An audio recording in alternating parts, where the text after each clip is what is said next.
दोस्तों, अगर आपको भी सोचने का तरीका सही करना है तो आज मैं आपको जो स्टोरी सुनाने जा रहा हूं वो बहुत ही ज़्यादा अच्छी है और इसी से रिलेटेड है। तो हम आपसे रिक्वेस्ट करना चाहते हैं कि आप इस वीडियो को केवल सुने ही नहीं बल्कि ईयरफोन्स का प्रयोग करके इस स्टोरी को फील करें और अपनी दिल में उतारें, ताकि आप इस स्टोरी को अच्छे से समझ पाए। तो चलिए शुरू करते हैं। दोस्तों, एक समय की बात है। एक राज्य में एक राजा राज करता था। उसके पास केवल एक आंख थी और उसके पास केवल एक ही पैर था। इन सब के बावजूद भी वो एक कुशल, दयालु और बुद्धिमान था।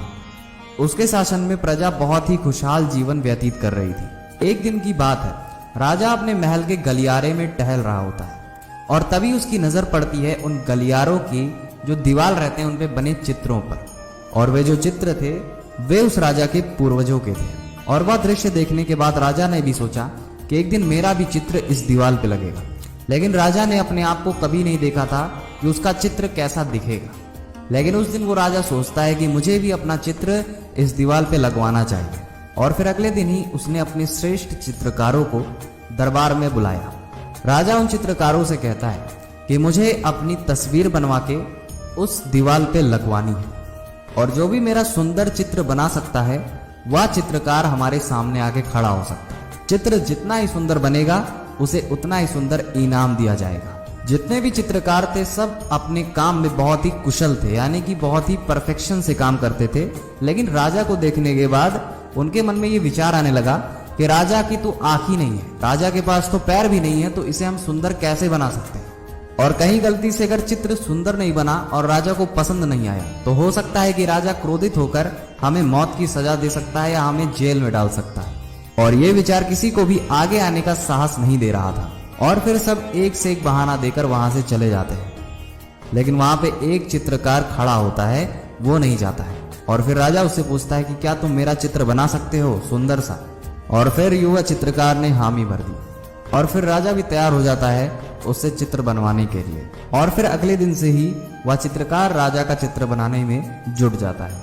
और उसके 2-3 दिन बाद ही राजा का चित्र बनके तैयार हो जाता है। सभी उपस्थित होते हैं राजमहल में, सबका अपना अपना ही उत्साह रहता है उस चित्र को देखने के लिए कि ऐसा कौन सा चित्रकार है किसमें इतना साहस आ गया है कि राजा का सुंदर तस्वीर बना दिया है उसने।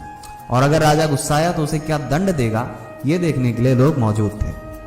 और फिर जब उस चित्र को दिखाया गया सबके सामने तो सबका मुंह खुला का खुला ही रह गया, क्योंकि चित्र बहुत ही ज्यादा सुंदर बना हुआ था। क्योंकि उस चित्र में राजा घोड़े पे बैठा हुआ था, जिसे सिर्फ एक साइड से दिखाया गया था जिसमें राजा का पैर था। और उसके साथ साथ राजा एक आंख बंद कर कर निशाना लगा रहा था तीर धनुष से, जिससे उसके काने होने की कमजोरी भी छुप चुकी थी। और यह चित्र देखकर राजा बहुत ही ज्यादा खुश हो जाता है। चित्रकार ने अपनी स्किल से उस पेंटिंग को सच में एक बहुत ही अच्छी और जानदार पेंटिंग बनाई थी, जिसे देखकर हर कोई इम्प्रेस हो रहा था। राजा ने उसे इनाम बहुत ही बड़ा भेंट किया और इसी के साथ साथ राजा ने अपने महल में उसे सबसे बड़ा चित्रकार होने का औहदा भी दिया। दोस्तों, इस स्टोरी से हमें ये सीखने को मिलता है कि अगर आपको जीवन में आगे बढ़ना है तो हमें हमेशा सकारात्मक सोचना है। हम पहले ही नेगेटिविटी से घिर जाते हैं, जिसके कारण हम कोई एक्शन लेने से डर जाते हैं कि ऐसा क्या होगा, वैसा हो गया तो क्या होगा। ऐसा सब हम ज्यादा सोचते हैं, पर एक्चुअली में हम कोशिश भी ना करें तो ये गलत बात है। रिजल्ट जो आएगा, अगर नेगेटिव आया तो सीखने को मिलेगा और अगर पॉजिटिव आया तो हमें बहुत कुछ मिलेगा। ऐसी सोच बहुत ही कम रहती है लोगों की। एक बहुत ही विषम परिस्थिति में भी अगर हम पॉजिटिविटी के साथ सोचें तो हम किसी भी समस्या का हल निकाल सकते हैं। दोस्तों, अभी के लिए बस इतना ही था। उम्मीद करते हैं आपको वीडियो पसंद आई होगी। ऐसी और वीडियोस पाने के लिए जुड़े रहें मोटिवेशन लाइन से। अभी के लिए जय हिंद, वंदे मातरम।